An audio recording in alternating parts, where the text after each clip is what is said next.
La fille d'Alain Delon était invitée dans l'émission Célébdo ce samedi 10 mai, diffusée sur France 5, aux côtés notamment de Bruno Guillon, qui a pu répondre aux rumeurs quant à la succession de la présentation de Fort Boyard, après l'annonce du départ de son présentateur emblématique, Olivier Mine.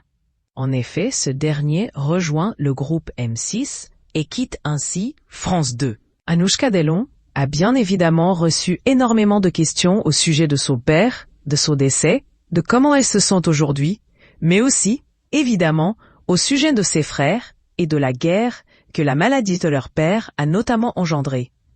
Une guerre très médiatisée, puisque les enfants se répondaient notamment par médias interposés.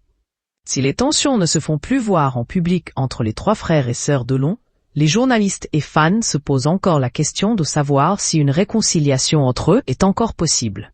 C'était bien évidemment le souhait le plus cher de leur père, Alain Delon, qui malheureusement est devenu son plus grand regret, comme l'a d'ailleurs expliqué sa fille sur le plateau. Mais c'est pendant une interview assez atypique qu'Anouchka Delon a semblé faire un petit tacle à ses frères, notamment au sujet de leur dispute. Alors que, tel un portrait chinois, Aurélie Casse lui a demandé, comme un journaliste avait demandé à son père à l'époque, « En quoi aimeriez-vous être réincarné ?» Anouchka Delon a répondu, « En roseau. Ce que m'a appris mon père, et ce que j'apprends depuis quelques mois, c'est de plier, mais de ne jamais casser. Ça serait intéressant d'être un roseau pour de vrai après. » Elle a aussi directement répondu à la question d'une possible réconciliation entre eux, et rien n'était très agressif dans sa réponse, loin de là. Alors on n'est pas dans une guerre ou dans une réconciliation. Là, c'est le temps du deuil. Ça ne fait pas longtemps que notre père est parti, donc chacun gère sa douleur à sa manière, a-t-elle d'abord déclaré. Elle a par la suite poursuivi. Finalement, on partage quelque chose, toujours aujourd'hui, c'est cette douleur.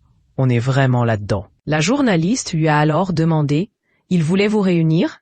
Et à quoi elle a répondu, « Oui, mais même si c'était une illusion de sa part, il savait au fond que ça allait être compliqué. » Il l'a toujours dit.